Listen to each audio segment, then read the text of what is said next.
17.78% world में India की population का शेयर, और इसी के साथ इंडिया ने वर्ल्ड में पहला स्थान हासिल कर लिया है। बट द क्वेश्चन इज, क्या इंडिया की पॉपुलेशन इंडिया के लिए एक अच्छी खबर है या कि इंडिया के लिए एक खतरे की घंटी?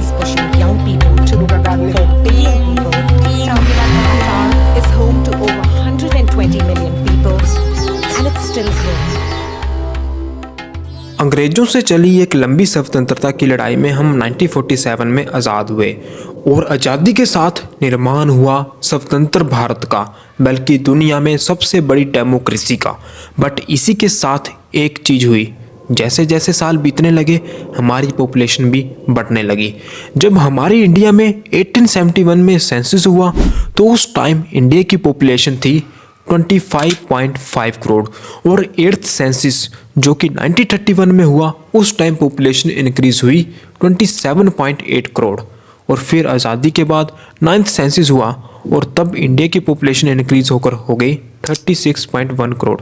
और फिर तो मानो इंडिया ने स्पीड ही पकड़ ली। 1955 से 1975 के बीच इंडिया की पॉपुलेशन सबसे ज़्यादा तेज़ी से बढ़ी, और उस टाइम इंडिया का फर्टिलिटी रेट था अप्रोक्सीमेटली 5%, और 1980 से 1990 तक इंडिया की पॉपुलेशन 4% फर्टिलिटी रेट के साथ बढ़ी, और 1995 से 2000 तक इंडिया का फर्टिलिटी रेट 3% तक बढ़ी। फिर 2000 के बाद इंडिया की पॉपुलेशन बढ़ने की रफ्तार कम होनी शुरू हो गई, और 2000 तक इंडिया की पॉपुलेशन हो चुकी थी 105 करोड़ अप्रोक्सीमेटली, और 2025 के एंड तक अप्रोक्सीमेटली इंडिया की पॉपुलेशन 146 करोड़ हो जाएगी। एरिया वाइज देखें तो इंडिया का लैंड वाइज वर्ल्ड में 7th नंबर पर रैंक आता है, और इंडिया की 37.1% अर्बन पॉपुलेशन है, और इंडिया की मीडियन एज है 28.8 साल की। और अब अगर हम इंडिया की इकोनॉमी सेक्टर को देखें तो इंडिया में 60% लोग डायरेक्टली एंड इनडायरेक्टली एग्रीकल्चर से जुड़े हुए हैं। एग्रीकल्चर 70% से 18% हमारे जीडीपी में कंट्रीब्यूट करता है, जिसमें कि 42 से 45% वर्कफोर्स में इंक्लूड है। इंडस्ट्रियल सेक्टर को देखें जो कि 27 से 30% जीडीपी में कंट्रीब्यूट करता है, और वर्कफोर्स में 24% कंट्रीब्यूट करता है, और सर्विस सेक्टर हमारी जीडीपी में 50% कंट्रीब्यूट करता है, और वर्कफोर्स में 34% कंट्रीब्यूट करता है। दोस्तों, किसी भी देश में जितने भी ज़्यादा वर्कफोर्स होगी उतनी ही ज़्यादा देश में मैन्युफैक्चरिंग ग्रोथ होगी, और आज वर्ल्ड में इंडिया एक लौता ऐसा देश है जहां वर्ल्ड की सबसे ज्यादा यंगेस्ट पॉपुलेशन रहती है। एज पर 2023 इंडिया की पॉपुलेशन के 70.5% पॉपुलेशन 50 से 24 साल तक के बीच की है। आज मेरे पास बिल्डिंगें हैं, प्रॉपर्टी है, बैंक बैलेंस है, बंगला है, गाड़ी है, क्या है तुम्हारे पास? इंडिया के पास यंग पॉपुलेशन है। इंडिया की पॉपुलेशन आज इतनी है जितने की कुछ डेवलप कंट्री की टोटल पॉपुलेशन भी नहीं है, और यंग पॉपुलेशन यानी देश में लार्ज यंग वर्कफोर्स का होना, जो कि इकोनॉमिक एक्सपेंशन में हेल्पफुल हो सकती है by using their energetic potential and productive. और इस तरह की कंट्री में कोई इन्वेस्ट या मैन्युफैक्चरिंग करने के लिए हमेशा ही तैयार रहता है। और दोस्तों, इसमें अगर हम अपने पड़ोसी देश चाइना को देखें तो उनकी पॉपुलेशन ग्रोथ भी हमारे से काफ़ी सिमिलर थी। जब 1947 में हमारी पॉपुलेशन अप्रोक्स 34 करोड़ थी तो उस समय चाइना की पॉपुलेशन अप्रोक्सीमेटली 54 करोड़ के आसपास थी, और 1955 में चाइना की पॉपुलेशन 60 करोड़ के पास पहुंच गई थी, और उस टाइम चाइना का फर्टिलिटी रेट 6.26% था। 1965-1970 में भी चाइना का फर्टिलिटी रेट 6% के आसपास था, और तेजी से इंक्रीज होती हुई पॉपुलेशन को देखते हुए चाइना ने 1980 में वन चाइल्ड पॉलिसी को इंट्रोड्यूस किया। To do about the increasingly unpopular one-child policy. और इससे क्या हुआ कि 1995 के पास चाइना का फर्टिलिटी रेट 2% से नीचे आ गया, और चाइना की पॉपुलेशन बढ़ने की स्पीड कम होने लगी। China population wise second rank पर आ गया। दोस्तों, अब हम जरा चाइना की पॉपुलेशन ग्रोथ को देखते हैं। दोस्तों, यहाँ कंफ्यूज मत होना, क्योंकि पहले मैंने बात की चाइना के फर्टिलिटी रेट की, और अब मैं बात करूंगा चाइना के पॉपुलेशन ग्रोथ की। दोस्तों, 1961 में चाइना की पॉपुलेशन ग्रोथ सबसे कम हुई, जो कि थी 0.15% और 1964 में चाइना की पॉपुलेशन ग्रोथ सबसे ज़्यादा हुई जो कि थी 2.96 और इसके बाद से पॉपुलेशन ग्रोथ डिक्लाइन करना शुरू कर गया और 2022 में चाइना का पॉपुलेशन ग्रोथ रेट माइनस में चला गया और घटते हुए पॉपुलेशन को देखते हुए चाइना ने 2015 में वन चाइल्ड पॉलिसी को अपग्रेड कर टू चाइल्ड पॉलिसी में कन्वर्ट कर दिया। Communist Party has announced that Chinese couples can have 2 children, and that is a huge change. China has announced a major shift in its family planning policy.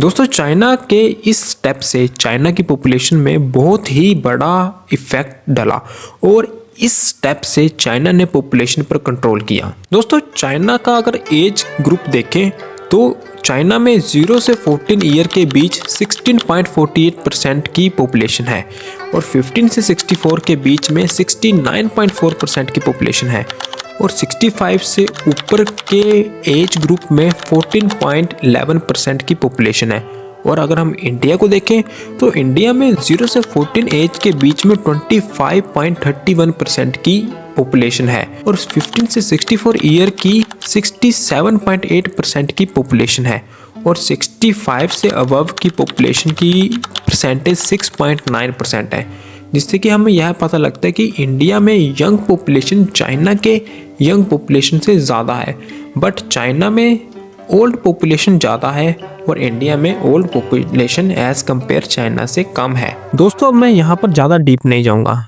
क्योंकि deep जाने से यह topic काफ़ी लंबा चला जाएगा और अगर मेरा ओपिनियन माने तो किसी भी देश में, खासकर ऐसा देश जो कि अभी डेवलप नहीं हुआ है, जहाँ पर मिडिल क्लास लोगों की बेसिक नीड्स अच्छी तरह से ही पूरी नहीं हो रही है, ऐसी कंट्री की ज़्यादा पॉपुलेशन उस कंट्री में अनएम्प्लॉयमेंट जैसे समस्याओं को पैदा कर सकती है। और इंडिया में अब पॉपुलेशन कंट्रोल की बात करें तो मुझे नहीं लगता कि अब इंडिया में चाइना जैसे कोई वन चाइल्ड पॉलिसी इंट्रोड्यूस करने की ज़रूरत है, बट अगर ऐसी कोई पॉलिसी 90s में इंट्रोड्यूस होती जब इंडिया का फर्टिलिटी रेट सबसे ज़्यादा था तो शायद ये इंडिया के लिए बेनिफिशियल रहता। चलो अब एक छोटा सा कंपैरिजन करते हैं। इसमें हम 2 सिचुएशन को इमेजिन करेंगे। पहली, अगर हमारी इंडिया की पॉपुलेशन कम होती और दूसरी, अगर हमारी इंडिया की पॉपुलेशन ज़्यादा होती। चलो इमेजिन करते हैं कि अगर इंडिया की पॉपुलेशन 50 करोड़ होती तो क्या होता। पहले तो इंडिया के नेचुरल रिसोर्स की प्रॉपर यूटिलाइजेशन होती, जैसे कि वाटर, फूड, एनर्जी की कंजप्शन काफ़ी कम होती, जिससे कि हमारी इंडिया के रिसोर्स सस्टेन रहते। कम पॉपुलेशन के कारण क्या पता कि इंडिया की पर कैपिटा इनकम भी ज़्यादा होती और जो आज इंडिया में अनएम्प्लॉयमेंट का जो इतना बड़ा नंबर है और जो आज ओवरलोडेड सिटी है वो भी ओवरलोड नहीं होती और इंडिया में लैंड का एरिया एज कंपेयर नाउ ज़्यादा डिस्ट्रीब्यूट होता लोगों में। कम पॉपुलेशन के कारण लैंड प्रेशर कम होता, जिससे कि डिफोरेस्टेशन भी कम होता और आज इंडिया की बहुत बड़ी प्रॉब्लम पोल्यूशन भी काफ़ी कम होता। शायद हेल्थ सेक्टर भी काफ़ी इम्प्रूव होता और मिडिल क्लास को गवर्नमेंट हॉस्पिटल में लंबी लाइनों का सामना न करना पड़ता और कोर्ट के केसेस की लाइंस भी कम होती, जिससे कि जस्टिस मिलने का प्रोसेस एज कंपेयर करंट काफ़ी कम होता।